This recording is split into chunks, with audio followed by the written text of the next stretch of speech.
The title of this message, I have to borrow the word of Mazen Nnamdi Kanu, which says that the coming of Biafra will be the last miracle on earth. So the title of this message should replicate this word, if you know what I mean.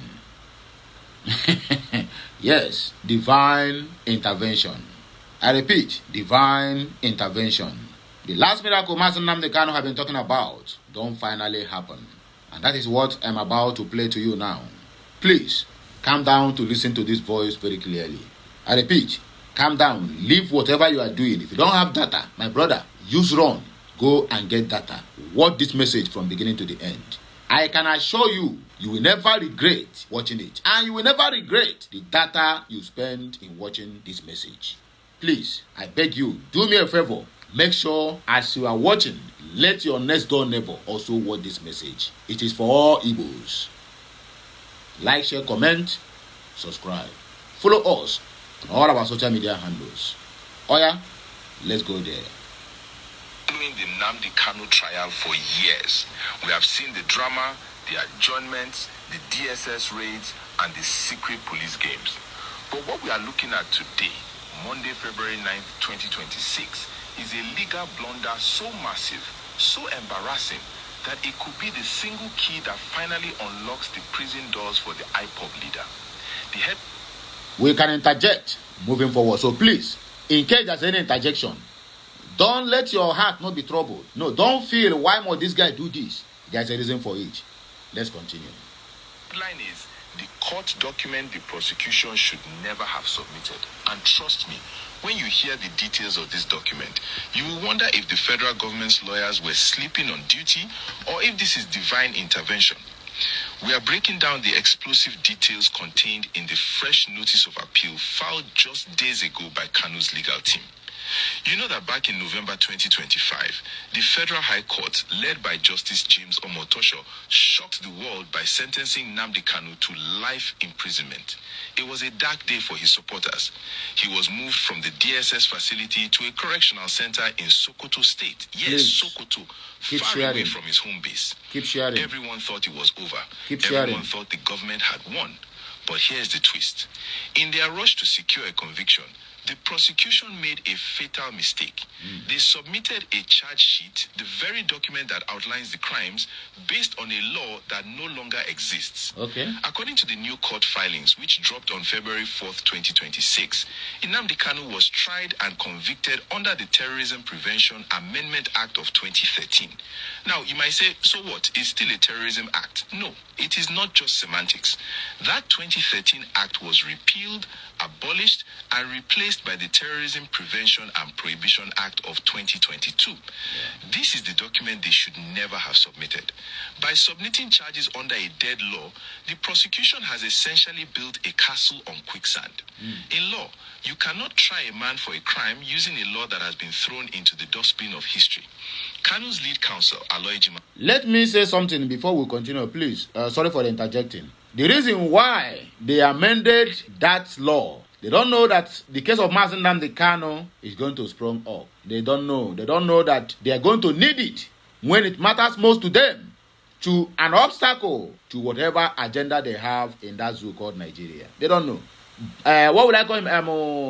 Muhammadu Buhari repealed that law because he empowers his brothers to become terrorists, so that there will be nothing to hold them down whenever they commit all this atrocious event that is happening in the zoo. That was why he went and amended that thing, so that his brothers will be going scot-free once they buy people. That same law he amended. You don't know that Mazen Nnamdi Kanu's issue is going to come up one day, or rather that Mazen Nnamdi Kanu's case will reach to the extent that the only option they have is either to give him a death sentence or a life sentence. It worked. Everything worked good for them that believe it. Let us continue. Akor has latched onto this error like a pit bull. In the appeal, they are arguing that the entire trial, the conviction, and the life sentence are null and void because the jurisdiction of the court was triggered by a non-existent statute. Okay. I have to pause here and ask you, the viewer, because this level of incompetence is hard to believe. Do you think this was an honest mistake by the Attorney General's office? For where? Or is there sabotage from within the government to ensure Kanu eventually gets released on a technicality? I really want to read your theories in the comment section below. And please, if you want to follow this appeal step by step and see if Kanu walks free, do me a massive favor and click that like button right now. It helps us defeat the censorship and spread this news. And if you haven't subscribed yet, hit the subscribe button and turn on the notification bell so you don't miss the judgment day. Welcome back. Let's look at the second bomb in this appeal document.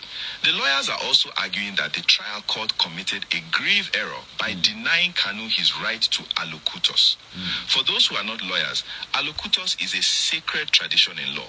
Before a judge sentences you, he must ask, do you have anything to say? It is your final chance to speak to the court, to show remorse, or to explain yourself. The appeal states that Justice Omotosho skipped this step. He handed down a life sentence without letting Kanu say a word. In the eyes of the Court of Appeal, this is a violation of fair hearing. If the appellate court agrees, they could throw out the sentence purely on this procedural failure. This legal breakthrough explains the sudden change in atmosphere we are seeing in the southeast. Just yesterday, Sunday, February 8, 2026, IPOB officially announced the total cancellation of the sit-at-home order. This directive came directly from Nnamdi Kanu himself from his cell in Sokoto. Why? Because he knows he has a winning hand in court. He needs the region to be peaceful. He needs to show the world that he is a leader who respects the rule of law, unlike, as his lawyers would argue, the government that tries citizens with dead laws. The timeline is moving fast. The notice of appeal has been served. The government lawyers are reportedly scrambling to find a defense for using the 2013 Act. But the damage is done. The document is in the file, and once it is in the file, it cannot be taken back. Yes. We are watching the Court of Appeal in Abuja. No date has been fixed for the hearing yet, but with the pressure mounting and the peace returning to the southeast, the judges will be under the spotlight of the entire world. Will they uphold a life sentence based on a repealed law, or will they do the courageous thing and quash the conviction? One thing is certain, the prosecution wishes they could go back in time and shred that charge sheet, but it is too late. So the message is very clear, very opendential, as I may choose to use that word, opendential. So, in your own assertion, you that hear this message now, are you trying to tell me that this is not the last miracle on earth? It is part of the last miracle on earth that Mazen Nnamdi Kanu predicted some couple of years ago. Coming of Biafra will be the last miracle on earth. Nnamdi Kanu coming out from prison, and don't forget, he said, I am coming out with the flag of Biafra raising up. So if there's anything that is bringing Mazen Nnamdi Kanu out of that dungeon where they threw him, which I know that our brother's hand and the sister's hands are in it, don't you think that he's going to come out with that flag? Definitely yes, he's going to come out with it. So this is the last miracle on earth that is about to happen. That Nnamdi Kanu defeated a whole worthless and useless 250 million individuals who cannot do anything to save their own country, even to save their own self. Or rather, they have to cling on the dying, wretched, blood-thirsty demons that they call politicians for peanuts, when they're supposed to be the one farming the peanuts, not waiting for the farmer to then you eat the end product. No, you're supposed to be the owner of the factory where that peanuts have been harnessed. That's why I always call them useless and worthless 250 million citizens, because they don't have right thinking. The only country you will go out there and say you want to protest. You want to protest for the country to be good. Youth, God have me.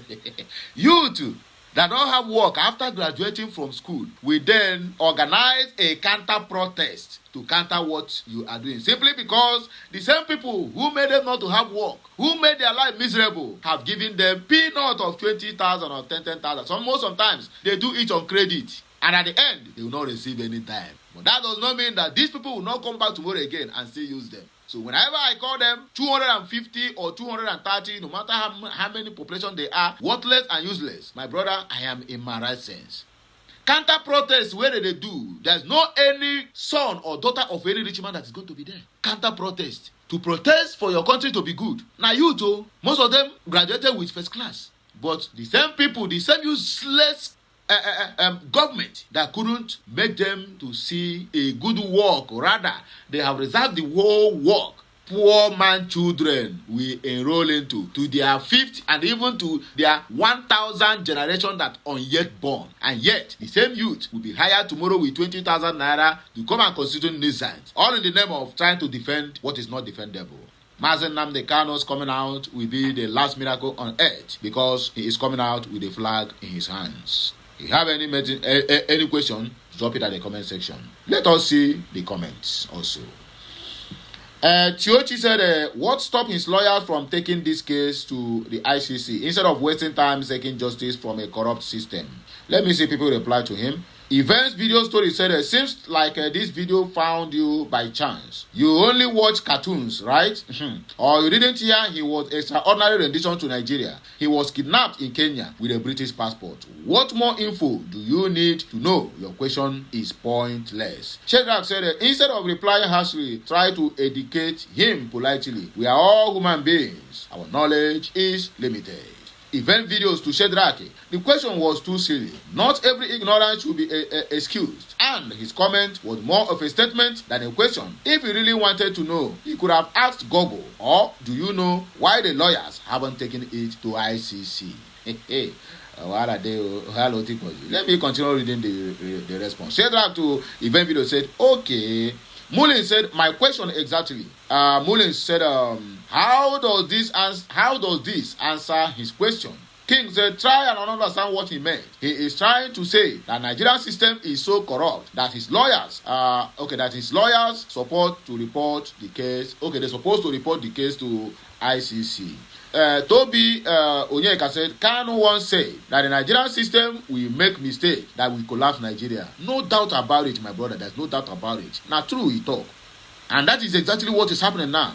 Event video say we will win them in their own court. No, we have won them before on several occasions, sir.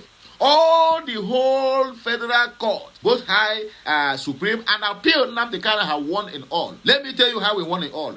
In high court, federal high court in Abakaliki, Nnamdi Kanu won hands down. Federal high court in Nnamdi Kanu won hands down. Federal high court in Enugu, Nnamdi Kanu won them hands down. Okay, come to appeal court. In fact, okay, federal high court in Abuja, Nnamdi Kanu won them 2017. Appeal court 2022, Nnamdi Kanu won. Supreme Court condemned the method Nnamdi Kanu was brought back to the country and tell them that you can never charge him for jumping bail because you invaded his home. That is a winning. If they want to turn it in a country where they work, only that thing alone is enough for the so-called Supreme Court to say, leave this man, let him go. He committed no offense. But because of the corrupt nature of this zoo called the country, they have to say, okay, for doing this, we have to revive the case. They have to start again. Even after the second most highest court in the land have said that said Mazen Nnamdi Kanu free. Appeal Supreme Court then carry the case again, go back to High Court. It never happened in the history of any country. It's only in a zoo you can find this kind of thing. I go take back break, my people. I beg, let me know what you think at the comment section of this video. Like, share, comment, keep subscribing for more interesting videos coming your way. And I go still hear my voice again when I come back. Kachineke mezu oku.